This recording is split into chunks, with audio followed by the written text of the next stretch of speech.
कैसे हो आप? आशा करती हूँ कि आप सभी ठीक हैं।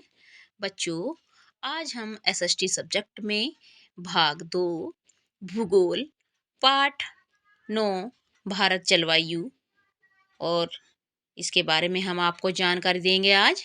बच्चों, हम कभी-कभी देखते हैं कि तेज़ धूप और कभी सामान्य दिन, कभी सर्दी, कभी वर्षा होने लगती है और कभी-कभी ये सभी या इनमें से कुछ स्थितियाँ एक ही दिन में हमारे सामने आती हैं और इस प्रकार की विभिन्न वातावरणीय स्थितियों को हम मौसम कहते हैं।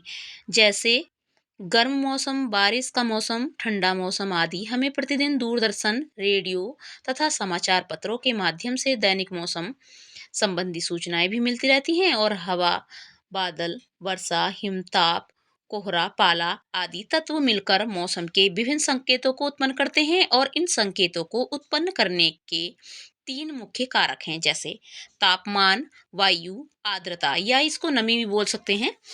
जब बहुत दिनों तक गर्म मौसम रहता है तो हमें ठंडे ठंडे खाद्य पदार्थ खाने व पीने, हल्के कपड़े पहनने, पंखे के नीचे छांव में रहने आदि की इच्छा होती है। और इसके विपरीत जब हम बहुत दिनों तक ठंडा मौसम रहता है तो हमें गर्म गर्म खाद्य पदार्थ खाने व पीने, उन्हीं गर्म कपड़े पहनने, धूप में बैठने आदि की इच्छा होती है। और जब ऐसी एक एक समान वातावरणीय स्थितियां 2-3 महीनों तक बनी रहती हैं तो इसे हम ऋतु कहते हैं। बच्चों, सामान्यतः भारत में 4 प्रकार की ऋतुएं पाई जाती हैं।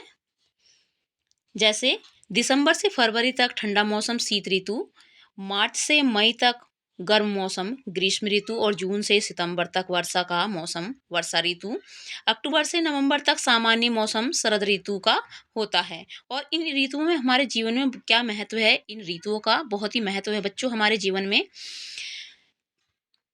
शीत ऋतु की बात करते हैं तो शीत ऋतु में सूर्य की किरणें भारतीय भूभाग पर अपेक्षाकृत तिरछी पड़ती हैं, जिससे यह ठंडा पड़ती है।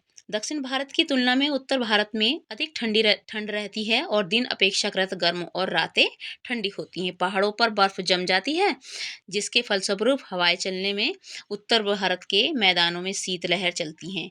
इस ऋतु में किसान रबी की फसलों की बुआई करते हैं और अपने क्षेत्र में रबी व बोई जाने वाली फसलों के नाम लिए जाते हैं। फिर बात करते हैं ग्रीष्म ऋतु की।